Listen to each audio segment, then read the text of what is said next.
Chapter 47. The Mat Maker. It was a cloudy, sultry afternoon. The seamen were lazily lounging about the decks or vacantly gazing over into the lead-colored waters. Queequeg and I were mildly employed weaving what is called a sword mat, for an additional lashing to our boat. So still and subdued, and yet somehow preluding was all the scene, and such an incantation of reverie lurked in the air, that each silent sailor seemed resolved into his own invisible self. I was the attendant or page of Queequeg, while busy at the mat.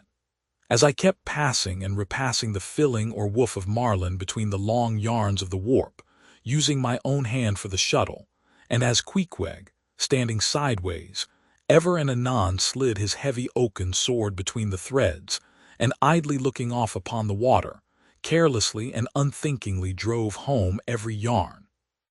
I say so strange a dreaminess did there then reign all over the ship and all over the sea, only broken by the intermitting dull sound of the sword, that it seemed as if this were the loom of time, and I myself were a shuttle mechanically weaving and weaving away at the fates.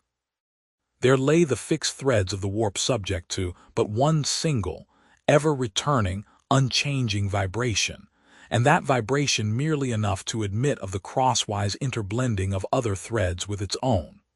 This warp seemed necessity.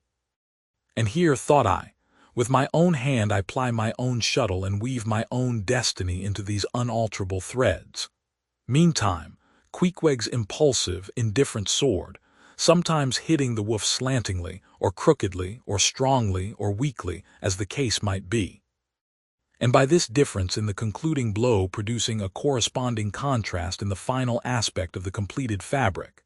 This savage's sword, thought I, which thus finally shapes and fashions both warp and woof. This easy, indifferent sword must be chance, chance, free will, and necessity, nowise incompatible, all interweavingly working together. The straight warp of necessity, not to be swerved from its ultimate course, its every alternating vibration, indeed, only tending to that.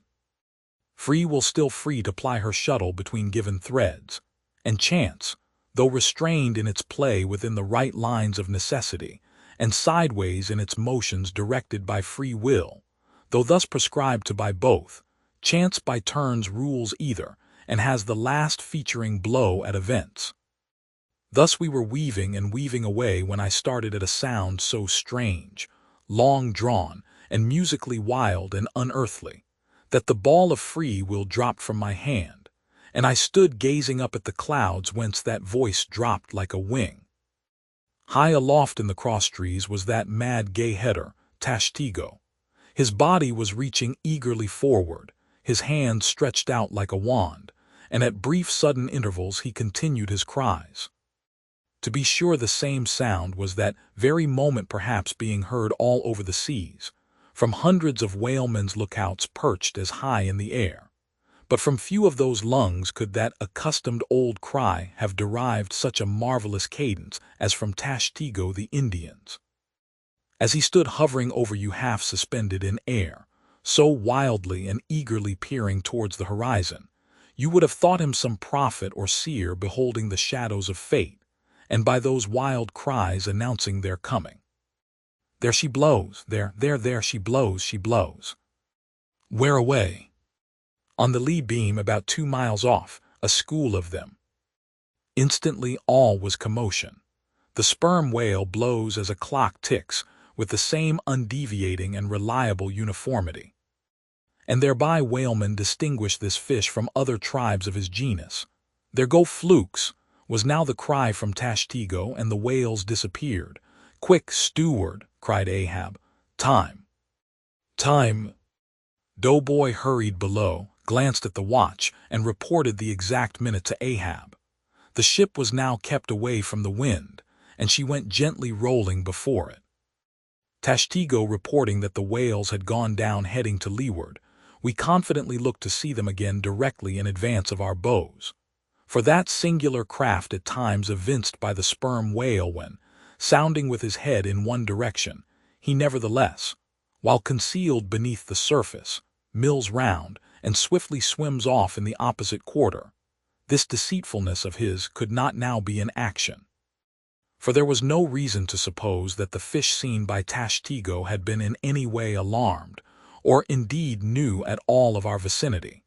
One of the men selected for shipkeepers, that is, those not appointed to the boats, by this time relieved the Indian at the mainmast head. The sailors at the fore and mizzen had come down. The line tubs were fixed in their places. The cranes were thrust out. The mainyard was backed, and the 3 boats swung over the sea like 3 samphire baskets over high cliffs. Outside of the bulwarks, their eager crews with one hand clung to the rail, while one foot was expectantly poised on the gunwale. So looked the long line of man-o'-war's men about to throw themselves on board an enemy's ship. But at this critical instant, a sudden exclamation was heard that took every eye from the whale. With a start all glared at dark Ahab, who was surrounded by 5 dusky phantoms that seemed fresh formed out of air.